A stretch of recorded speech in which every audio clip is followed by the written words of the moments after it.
We've all had this experience where we see a job description like, oh, I would kill that. I would crush that job. The reason why we use resumes is because as a hiring manager, you don't have the hours in the day to look over the shoulder of every single person applying to your job so you can see what they could possibly do. What's the next best thing? Tell me about it. You describe. And everybody has a resume. Somebody described AI to me. You essentially have the intelligence of 80 million interns. Well, imagine taking those 80 million interns and saying, hey, I have 1,000 people applying for this job. I want that direct look into what they can do. The Skillfully scenarios, our simulations, we want to make sure that this is as closely tied to the work that would actually be done at that job as possible. But we want to give you a chance to show. That's how we think about the macro factors, the reasoning of why we've used resumes and why we can move beyond them right now. It's an incredibly exciting time.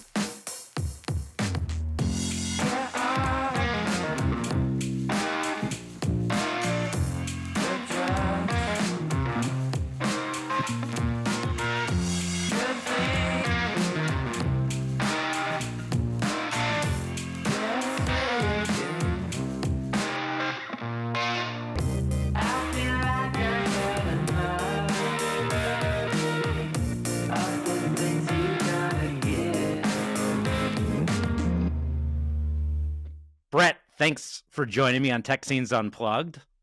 What's up, Jeff? It's a pleasure to be here. Thank you for having me. I've been looking forward to this call, and I have a lot of questions. So let's dive into it. Let's start from the top. Tell me about Skillfully. So Skillfully, my company, is an employment platform that acknowledges that employment today is just fundamentally broken. This world we live in where you, in your resume, go out and apply to a million different job descriptions, and somehow you take a leap of faith and you hope that you're going to end up in the right job and somebody's going to find you and recognize your talent. It's a process that hasn't changed for more than 100 years. This is how we've been doing it forever, in the face of new technology, new tools, new ways to understand ourselves as workers, our capabilities, our potential. So Skillfully is an employment platform. We use AI not to enhance the resume, the job description, not to try to continue building on these old tools, but we use AI to let job seekers actually demonstrate what they can do. We build simulations of how work is done at any of the companies that we work with. Bloomberg, Ernst & Young, Athena, a ton of really large companies where our platform creates basically a digital twin of what it is to do the job. Right. And in 10 minutes and 15 minutes of somebody coming on our platform, going through these scenarios, literally just showing their skills as opposed to maybe talking about them, we get a really good understanding of where you're strong, where you have room for improvement, but more importantly, where you can really thrive, where those skills can really be best applied to have a successful experience in that job, an exceptional career. It's just a much better way to kind of look past the resume, the LinkedIn profiles, all of the noise Right. that's out there to be seen in a different kind of way. But that's Skillfully. I've been involved in the recruiting world since 1998. And I can say from a technology perspective, there hasn't been a lot of change. I was going to say, you look great for nearly 30 years of that frustration. You wear it well. Well, the first company, after I built a company in college, built it up, sold it. It was the dot-com boom. And I also had an entrepreneur degree and a finance degree. And I was like, do I want to go the operational side? Do I want to go the finance side? Do I want to be an investor? And there's a company called techies.com. And it was the first online platform of tech professionals. And I was out there selling, I think my territory is Southern California. Cool. And I had San Diego. I was in the Midwest. This company was based in Minneapolis, Minnesota. And we were selling, access to technology professionals, and it was basically a job board. And they're doing a lot of like innovative things that actually they're pretty far ahead of their time. These still innovative things. I still see companies coming out with the same stuff. Like, hey, you can get access to these people and you can connect and then, place your jobs. And this is, and then all the applicant tracking systems and all this different technology that's been built.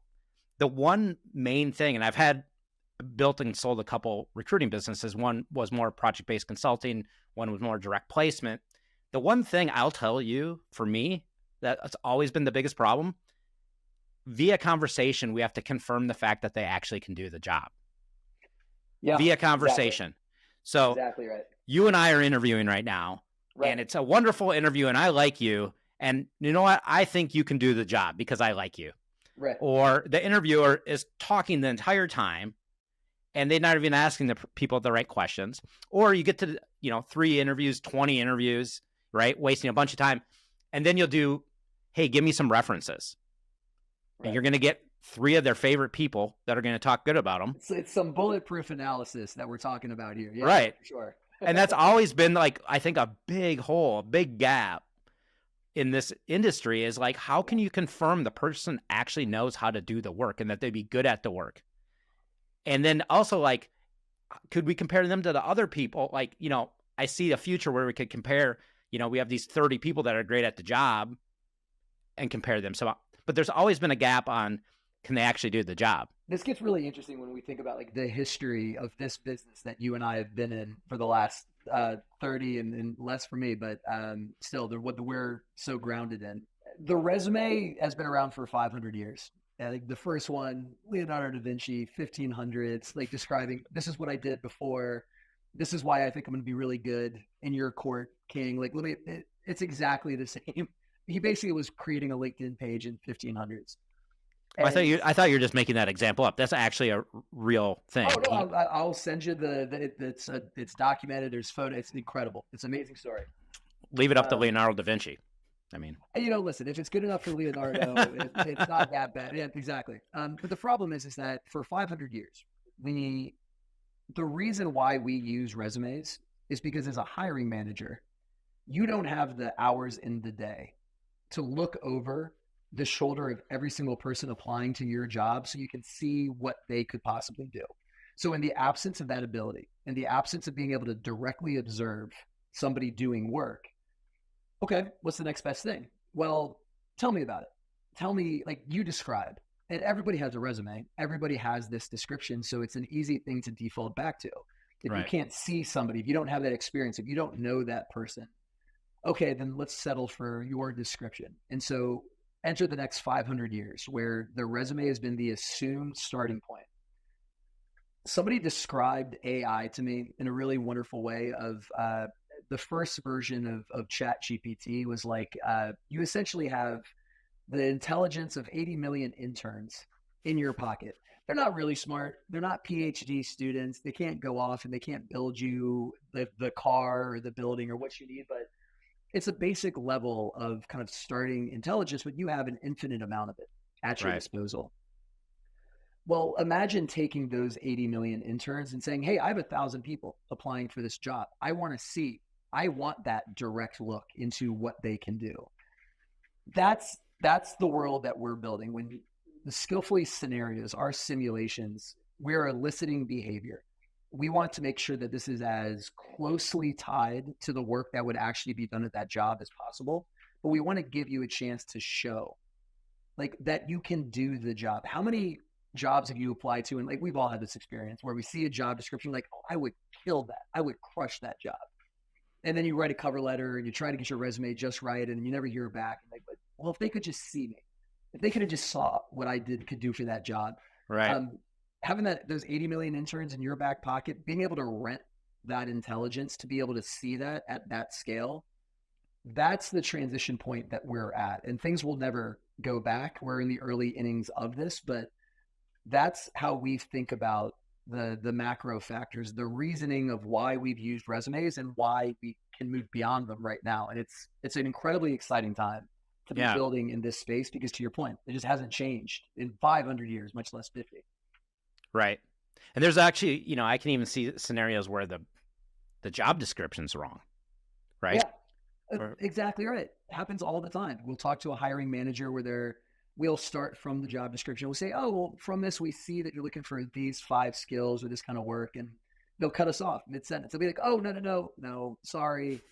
I can't believe that was on the careers page. That was from last year. Right. The hiring team is actually looking and like, starts I got that from Steve, but it's Steve had someone like that, but I guess I don't exactly. Yeah, for sure. How do you guys deal with like the variety of stakeholders? Obviously, if let's say you're hiring a position and you have a the manager, but then you have these other peers or influencers or people that might be like, how do you deal with that in this scenario? We solve through it. We solve for it with a very simple, singular answer. Our job is to make these simulations, these scenarios, 100% representative of the actual work as it needs to be done. That is our only focus, our only product focus. We want that stack of simulations. Maybe there's 4 or 5 different scenarios when you're applying to a role, but we want that to have the same visceral feel of what it is to be working in that job. Because if we can do that job well, if we can create that digital twin, we do this all the time. We love this. Like the first step for deployment with a customer is the hiring manager will inevitably give it to the leaders in the business unit that's going to receive those new hires. We love hearing this, but we've had so many people be like, I got like sweaty palms. I got like PTSD back to my first day in the job. I haven't felt that way before. I haven't felt that same type of real visceral pressure or just stimulus that is linked to the job. If we can do that right, that is such an easy experience to unite all of the different stakeholders around. The hiring manager, the actual team receiving them, everyone, they will respect that, the value of the tool if we can get that 100% mark. Where these problems arise for assessment tools is when they're assessing something that's abstracted from the actual work. This, psychometric data, behavioral and cognitive data was like the flavor of the year 5 years ago. Right. A bunch of companies built around this. What's your Enneagram type? What's your personality type? Great, let's map that against different roles. There is such a logical leap that you need to take from the data that comes from those standardized abstract assessments to then make an argument for why that's relevant for their performance on a job. And that daylight, that gap, that's where you start losing people. That's where differences of opinion, that's where they start coming in and you lose stakeholders. Right. If you can say, hey, no, we're just testing for somebody to do the actual job, literally the job before they walk in, there's much less daylight for them to be able to argue with. It's just like, they can do it or they can't. And it strips out a lot of that subjectivity, which is a good thing. That's interesting. And, people will say this all the time. At the end of the day, I just want to get it done. I just need this to get done. Right? Like, so, for sure. But we're looking at all these other things a lot of times. Is there a way that you guys are addressing, or you see a way to address like motivation in the role? Yeah. We think about it as proactivity. There is an entire body of like IO psychology of kind of just the science behind how you can get at attributes like that. Right. And it's profoundly fascinating. It's so interesting. It's trying to make measurable what is otherwise like very subjectively defined, very squishy, kind of cloudy concepts. But right. For proactivity, we build a lot of simulations that are modeling a customer or a client interaction. There may be an initial ask that's made of the user, of the applicant, of something to satisfy, an answer, a question to answer, a bit of information to provide. A very common request is then, okay, well, what do you do next? You've answered that first question.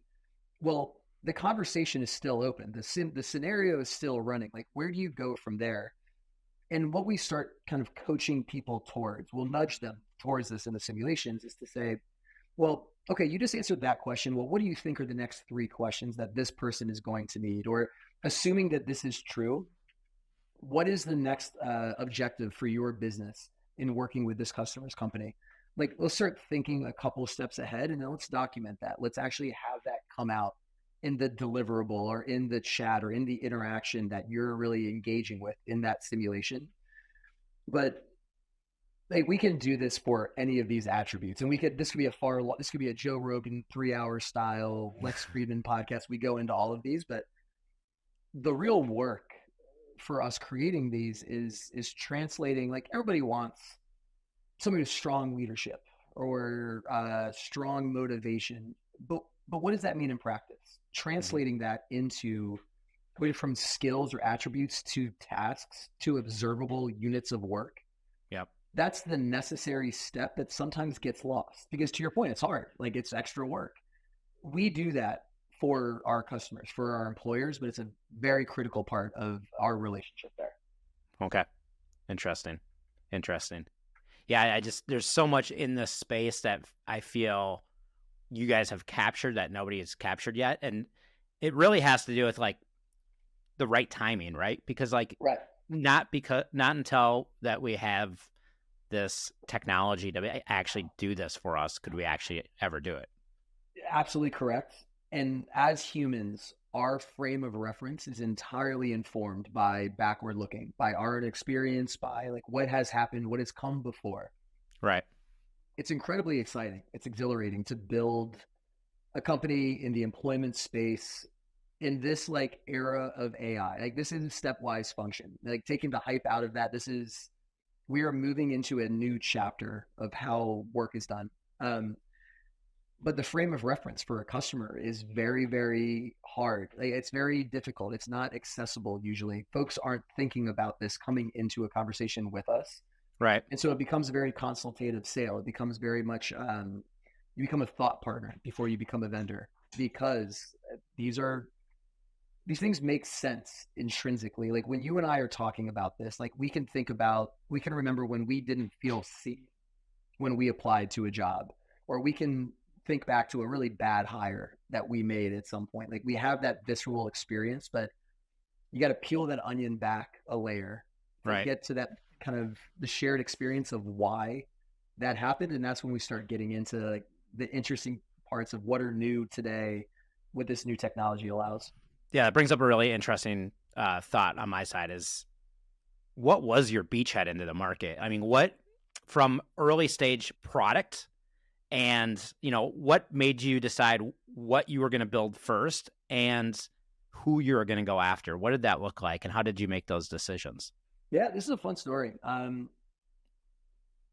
Skillfully is technically a spin out from a nonprofit that I co-founded back in 2013.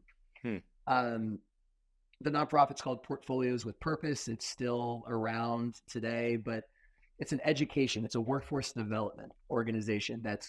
The mission is to teach young people the financial and investment literacy skills that are just so often not taught in standard and typical education, typical schooling.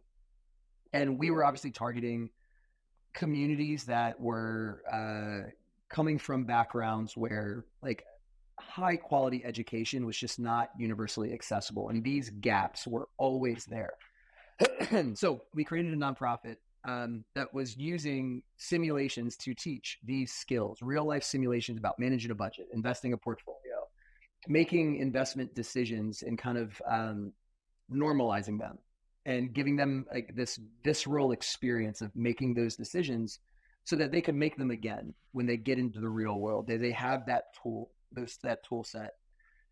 And we were doing this, and in 2016, 2017, we got quite big. It was the nonprofit, the PWP was on Bloomberg, on CNBC. We had between 10 and 20,000 students coming through us every year. It was a great program. It was a labor of love. I had a different job. This was something that, this was a baby that grew up far faster than we were expecting. But we got a knock on the door. First, it was Barclays, then Citi, and then we've spoken and worked with pretty much every other bank on the street. And when they came to us, the first conversation was always the same. First one is, "Hey, kids," little pat on the head. Great charity you have here. How can we support? Where do we send the check? We want to be a sponsor. Thank you very much. We appreciate that. Here's the address. Like clockwork. You can set your watch to it. The second question. Great. Now, can we look at the data? And what was interesting, we didn't plan for this, but it was fascinating looking back on it. Through simulations, you get such granular, precise, textured data over not just, hey, does somebody have a textbook understanding of a skill, but do they have command over a skill that they can use it in real world scenarios? And now, like, you're hearing echoes of Skillfully, like this is the thread that comes through it all. And when we're teaching portfolio management or investment choices or how to research an investment, all of a sudden we're teaching skills that these banks hire hundreds of people every year to do. Right. And we were lucky. We've been lucky so many times through, but one of the first bits of luck is that companies in that era, these big employers, they were being dragged through the mud in the media by, like, they're not recruiting from enough diverse sources of talent.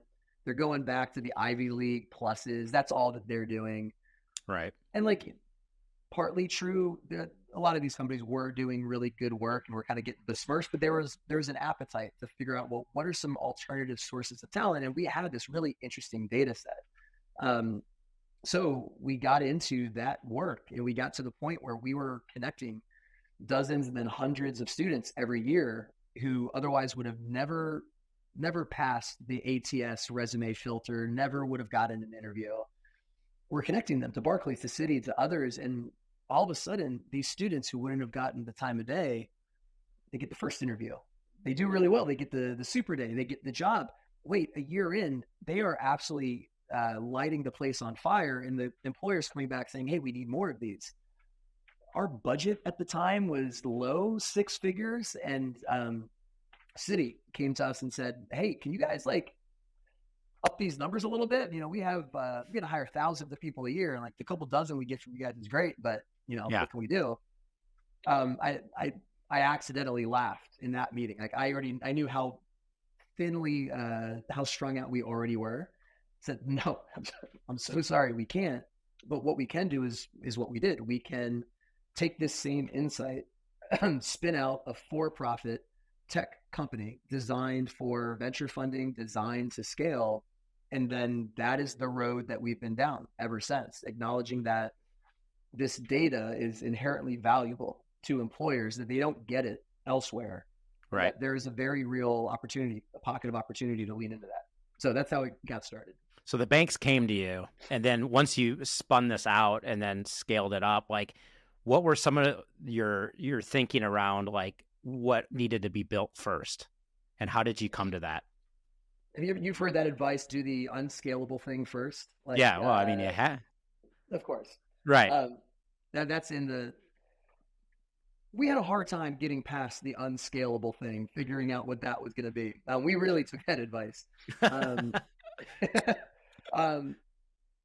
The problem with simulations for all of time, like, simulations in the hiring process isn't new. The problem is that it's very time intensive. It's very labor intensive to create a customized experience and then to grade, to evaluate how somebody performs in that. We were experimenting, trying to do everything we could think of to create these scenarios through our website and then be able to create this data at scale about how well somebody was or wasn't performing in that simulation. God, we tried everything. We stayed up late at night. It was always a human in the loop, always. It was so hard to automate that away. I think we founded the company, like, we did the paperwork in 2019. We didn't really start working on it until 2021. That's when we started, like, with products, starting experimenting, having real users on platform. The Transformers paper, the Google Transformers paper, basically talking about, like, that, laying the foundation for what we know of as large language models today, that came out in mid 2023. ChatGPT was released in November 2023. At that point, when the Transformer paper first came out, we were looking everywhere for a tech solution, and we saw, like, a glimmer of hope in the Transformers. But then when ChatGPT was released, that was the first commercially deployable large language model that wasn't just a chat bot, but you could API call that same capability. We hired he's now a co-founder, our first true technical leader, we hired a couple months before this, and he had been working with transformers. He had been working in ML for years. When we hired him, he knew what we were trying to do, and he actually suggested, hey, I think there's a better way for us to take these tools and to be able to execute and get to what you want to build. And that change unlocked, like that released a renaissance of what we could do. Suddenly simulations that were like, it felt like we were literally like writing them with a pen and a quill and a candle late into the night. Like this couldn't have been more like Charles Dickens old school era. Suddenly we could generate these to be incredibly customizable through this backend that we built that basically combines a couple dozen, basically calls and helps orchestrate multiple large language models to create this experience. We figured that piece out, and then we figured out the evaluation piece completely separately. But those two unlocks happened in the back half of 2023 and like the first couple of months of 2024. Man, and it has been off to the races ever since. Some of our investors call it a technical or a technology pivot. We've always had the same problem. We've always looked at the same business model. Right. But that tech unlock was the critical piece. And again, like luck played such a role. Like we were so fortunate that we were working on the problem when that came out. But that's how we got to where we are right now. Yeah. And so it's really technology coming out at the right time to be able to solve that problem. I mean, that's part of it, right? Like that's what startups really comes down to is right. In a certain way, there's only so many different sectors right. you can choose to focus on. There's only so many business models out there. Yeah. But every single time there's a platform change, every single time there is like that stepwise change in technology, that's the disruption that you can then build into. And I always tell people, I always think of it as like two wheels you can spin. You can spin this wheel, and it's like, it's industries, and it's like, oh, logistics came up, and you spin the technology wheel, and you're like, oh, geofencing. All right, let's do logistics and geofencing, or let's spin it again and see what else we can come up with. But, over the last, 30 years that I've been in this, it's always that. It's always industry and technology. And like, how can we combine these to do something and solve a problem that we haven't solved before? With AI coming, and some of this for me, like it's clear and easy to see where this is going. Like I remember back in 98 at this company I was at, and we were doing handheld mobile technology. We called it back then. We were doing software on the Symbol devices, which was like the Palm Pilot, and it was like version 1 of Palm. And I remember somebody saying, hey, eventually we're going to have computers outside the office. And like, that sounds like ridiculous now to me. Yeah. Right. But like the idea of that, right? Like, and it's like, yeah, that's obvious. And eventually, we'll drive down the road and ask any question we want when we get the information. But literally 30 years ago, you didn't have that. Like 30 years ago, like these devices you couldn't put software on a phone. You couldn't do that. So you could see that logical path of where this was going to go, right? We're going to get phones, we're going to get software on them. You can see it. I think what is challenging now, and the question I have for you that's taking a long time to answer this or ask this, is with AI, I think as AI gets smarter and smarter and beyond us, it's harder for us to predict where things are going to go. For sure. And so building a company, and I talked to a lot of people, not everybody's using AI yet, but a lot of people are a little bit concerned with that path because they're like, could someone come up and disrupt us very quickly now that things can be built a lot faster, right? How do you think through, you guys are using AI and you're using, LLMs and like you're in this world, but how do you strategize and think of the future not knowing what the power of this technology is going? This is the question. I have a couple frameworks for this, and I'm really interested to hear your response to this as well. I was talking about this question with a mentor of mine, and I asked the same thing you asked, and he came back to me. He's like, "Hey, Brett, why isn't everybody driving an EV right now? Why don't electric vehicles came out? This was the giant step forward. clearly better mileage, like on all of these different parameters, clearly superior. You look around, you drive around, you go across the country. Why aren't we seeing an EV everywhere? And there's two things at work. And the first is, what's the average age of the car on the road, on the American road right now? It's 17 years. That's the average. That means that there are cars that are 30, 40, 50 years that are still being driven because their owners just don't want to change. Right. The consumer preference matters in technology adoption. And to your point, not everybody wants an AI. They don't want Claude as a co-pilot or Chat GPT custom, whatever. It's not going to fit everybody. We live in a services economy where business is done. The customer is always right. You need to serve them how they want to be served. The equivalent of the average age of the car on the road being 17 years is saying that, no, like the average person does not want to do business interacting with a robot in the next, like tomorrow or in the next 10, 20 years. These tools are incredibly capable, but the FUD, the fear, uncertainty, and doubt version of like AI is going to be a nightmare, or like how is this going to play out? It misses that critical point. Like there's a law of gravity here that's going to limit the amount of disruption that's going to happen. That's the first point. The second point, the other thing that we feel quite strongly that AI doers gets wrong, AI is not a job killer. AI on the average, on large, is not going to disrupt at the title level. AI will disrupt at the task level. Any title you look at, any role that we're helping to hire for, any role that you're trying to fill in your team, you can look at that role as a cloud of tasks, of individual points of like the task, the work to be done. AI is absolutely going to change your personal cloud of tasks that you're responsible for.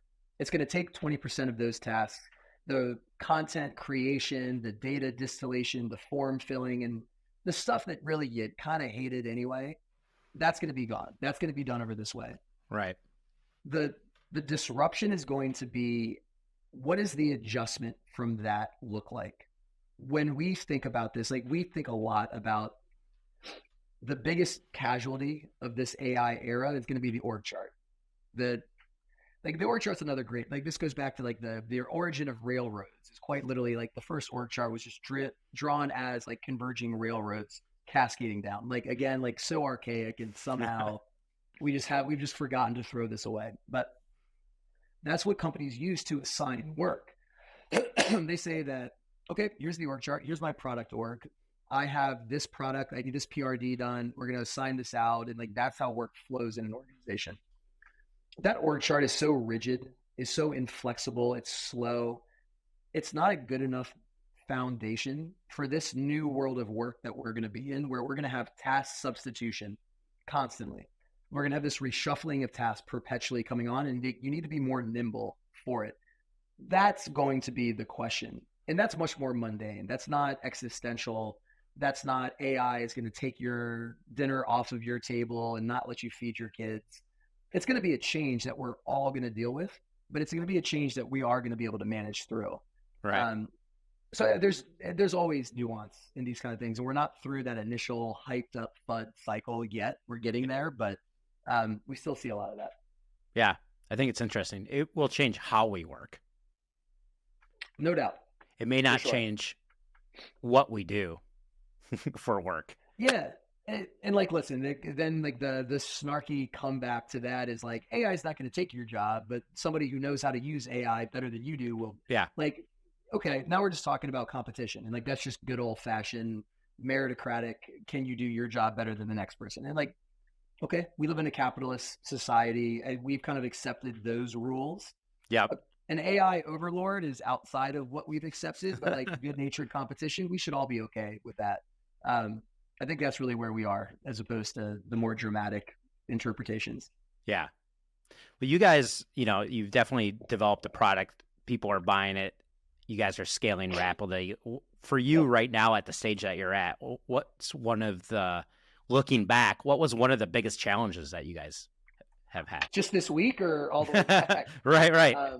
Yeah, you know how it goes. It's I always mean, like uh, product in people's hands. Like, what has been kind of that one thing that you felt like, man, this was hard, but I solved it. I think that the most important thing when you are, from my experience, and my meager, limited experience, but like the lesson I've taken from this is the importance of sequencing and getting the sequence right. Getting the sequence of which problem you solve first and then next and the next, getting Right. that sequence right is incredibly important. And so to your like every problem is just a challenge that you need to be able to figure out how to kind of get around. The the technology pivot we described earlier, that was at that up to that point the single biggest challenge that we needed to figure out how to surmount. Getting that right and demonstrating that the product could work, that's what we got our seed round off of. And really, that's what you need to get to that seed round in my mind. I think that's generally what seed investors are looking for. Right. Is there a technical innovation here? At that point, we don't know how it's going to be applied. We just need to know, is this different? Cool. We got to that point, got the seed round.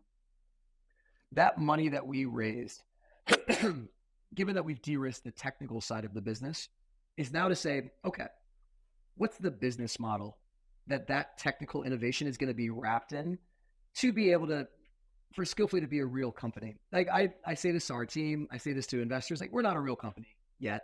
We will be. Like the Series A marker, our challenge between now and Series A is understanding, given this technology, given this product innovation, which I think we think credibly, reasonably is a stepwise function better than the alternative.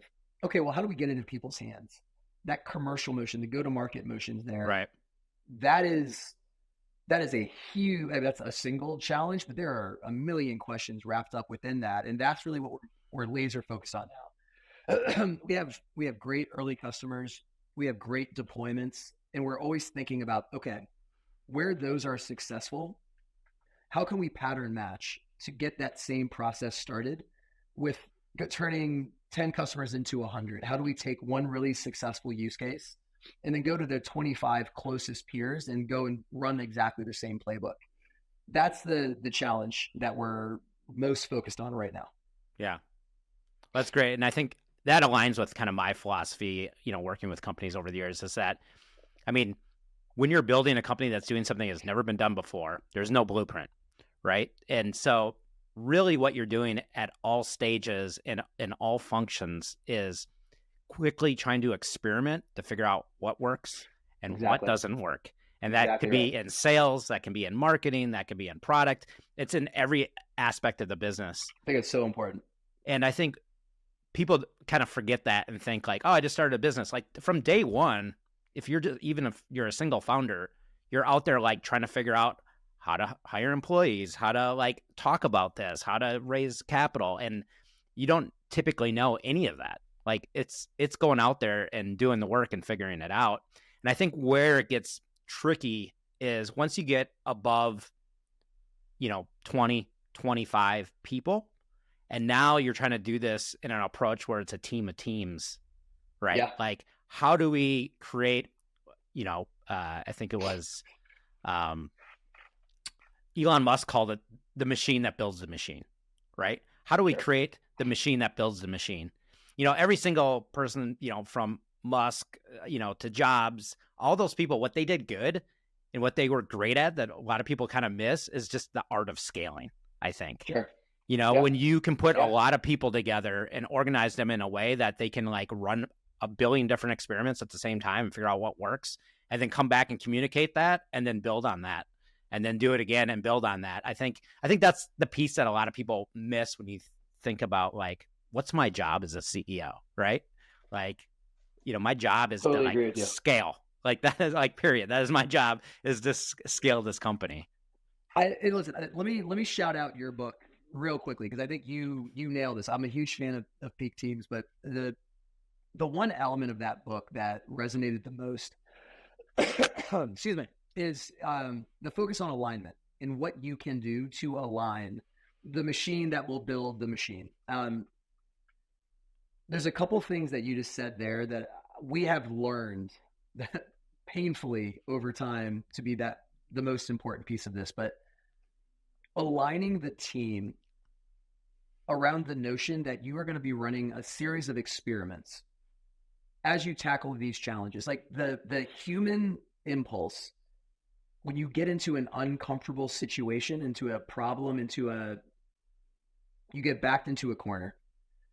The impulse is action. It's just to do something, and maybe not action that's really shaped in a particular direction. It's like why when we get in conflict, you want to solve Right. instead of understand things. And that's just the human brain. You got to. That's how this thing works. Right. And what we've had to learn, and what has been one of the single greatest tools of aligning that machine that we are building, of getting the whole team to kind of be doing different things but moving in the same direction, it's to structure all of our work as an unending series of experiments. And an experiment is really you have a hypothesis, a thought of like, I think if I do this thing, something will happen. Right. If A, then B. People will waste a lot of time just focusing on the A and just continuing to do and continuing to They squeeze out that 1%. Yeah, exactly. They can just It's work like, a what? little bit harder. Maybe Yeah, get to 1.2% if I can just productivity. hustle a little bit more.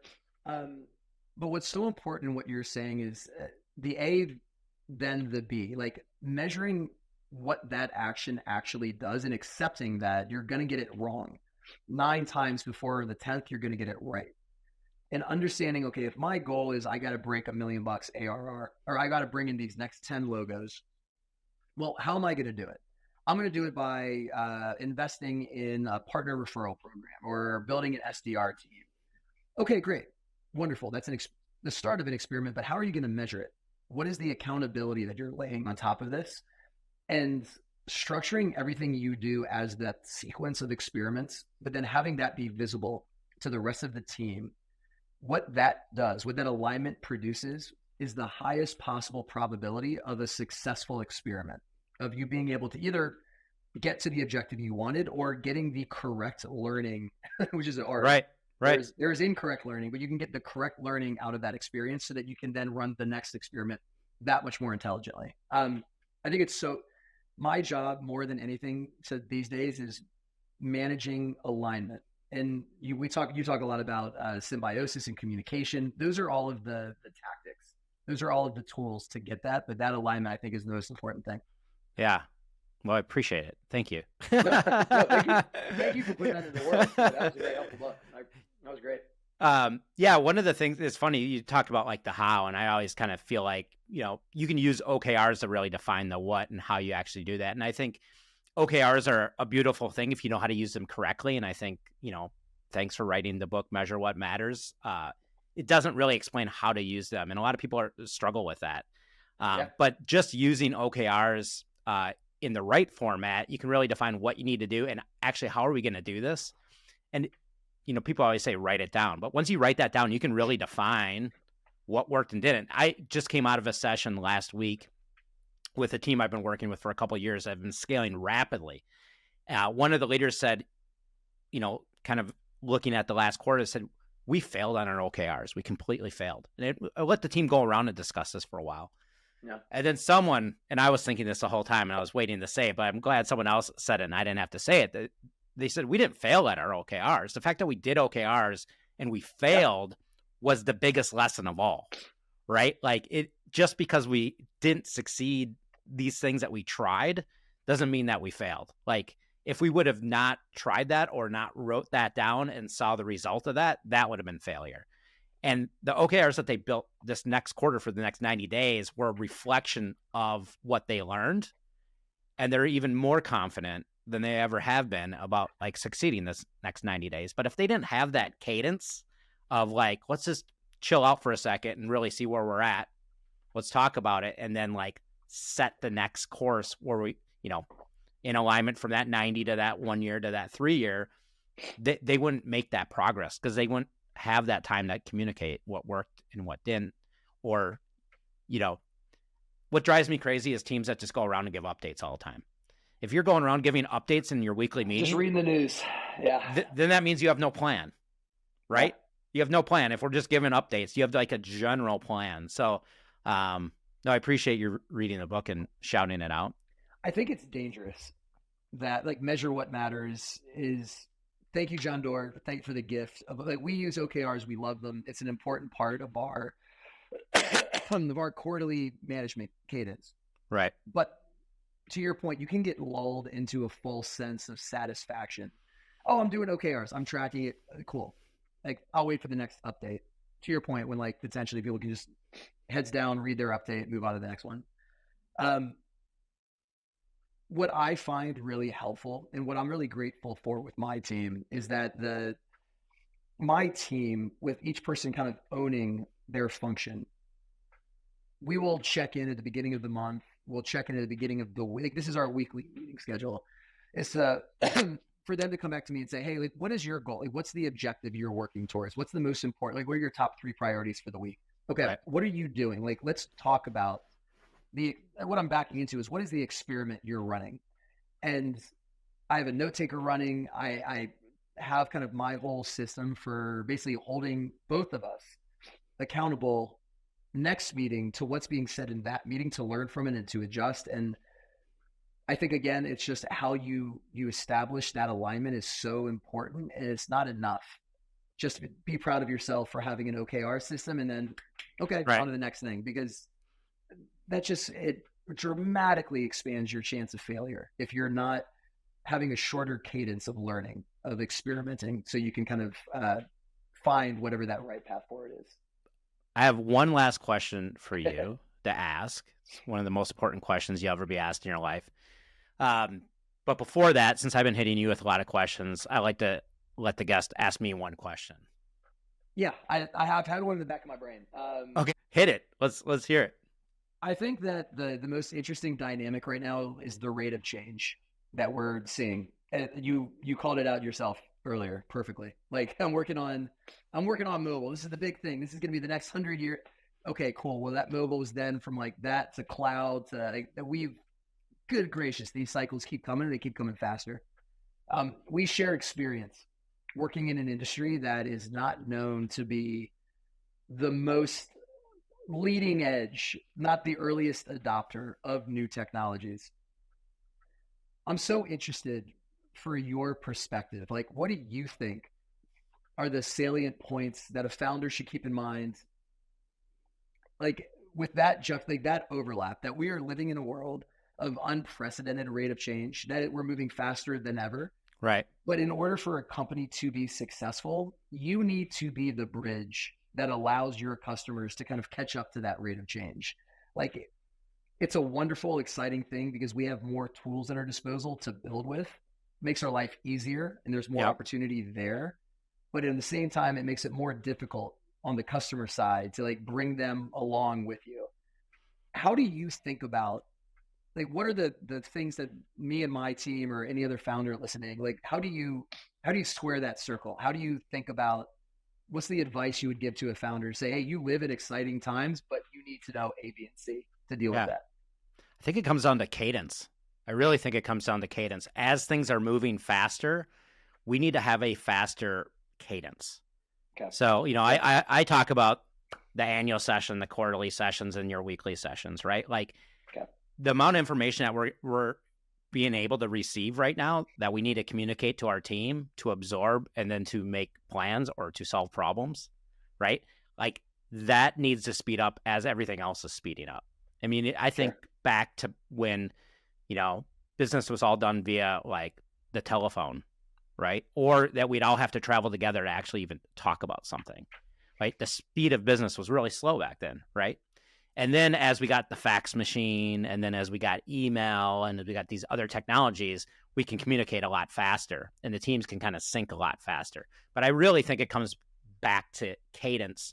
As we learn, we're going to learn faster. We need to communicate faster. It always kind of reminds me of like the flock of birds you'll see flying, and they all change direction at the same time, right? Like, how are they doing that? Well, the birds can actually sense each other and are communicating with each other to like make those changes. But the most important thing that they're doing is that they're staying together as a flock, right? Versus going a bunch of different directions and like running into each other, analogy.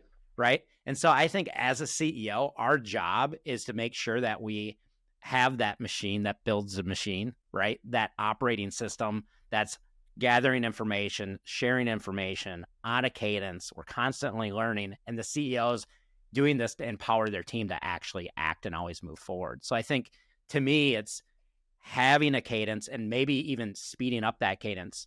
And one last thing I'll say is, when I working with some teams that are maybe are not venture backed, or I'm going to a space company that's a nonprofit next week, their speed of change is slower. So we do OKRs for them every 6 months. They're not on a cadence of 90 days. And then some of my really high growth companies at the leadership team level, we're doing OKRs at either 6 months or a year, but the next layer down at the functional level or divisional levels, they may be going at 90 days, right? So even within the team, you could go at different cycles and speeds. Sure. But based on this, if something's moving very slowly, you don't have to cycle as fast. Now, in early stage and pre-growth, or right at the very beginning of growth stage, I think they need a faster cycle to gather that information and communicate it. Thank you for that. I'm gonna put that into practice this week. I think it's a great answer. That makes a ton of sense. All right, so here's the biggest question of all, and I'm glad you're sitting down because it's the most important question you ever been asked. And so it's more of a scenario, and the scenario is this. Thanks. I've done this question a couple times. The scenario is, you are trapped on a desert island for the rest of your life. You have food and water, beverages. You even have healthcare, because I'm being very generous in this scenario. The one thing that you don't have, though, is you have no entertainment at all. But luckily for you, an old 80s boombox drifted ashore with unlimited batteries. But you only can bring one album to listen to the rest of your life. What are you going to bring? Oh, what a good question. And it could be any era, any genre, any band. It doesn't have to be on a cassette tape. I was going to say, you asked me what album, and I'm immediately transported back to my 13-year-old first self of my Dave Matthews Band collection. What is the one album I've played the heck out of? See, I did stump you. I mean, you did. No, I didn't expect this one coming, but I think I think I've just gone through 10 of like my favorite CDs in the world. Bush 16 Stone, like back in the day, like old school. God, that was like, I played the hell out of that. I know for a fact I didn't tire out that during my entire time in high school. So I think I could relive that for at least another 4 years. That's a great question, though. I'm gonna be asking friends this forever. Yeah, I'm gonna go with Bush for right now. That's gonna be like, wow. That feels versatile. I know. That's great. Like that might be like a troubling look into my brain on that one, but yeah. What's the name of that the lead guy from Bush? Oh, good question. I would have known him when I was 15 years old. Was he married to Gwen Stefani for a while? Is that Bush, or was that someone else? That's Gavin Rossdale. Yeah. Okay, Gavin. Yeah, that's the first. That's the first Bush answer I've had. Wow. No, incredible knowledge. Yeah. No, he was married to Gwen Stefani for a hot second. Okay, I thought I was right, because I was in at a party, and they were behind a red roped off section with Prince, and I swear all of them were like 3 feet tall. Like they were all. I was like, I felt tall. I'm not a tall guy. I was always in the front row of pictures in school. That night you were, though. That night I couldn't get past the rope, but yeah, I saw all three of them together. I think that's why I thought I remembered that. You were looking down on them from outside of the VIP section. That's what matters. Hey, this was a pleasure, Jeff. Thank you for having me. Yeah, thanks for being on the show. I appreciate it.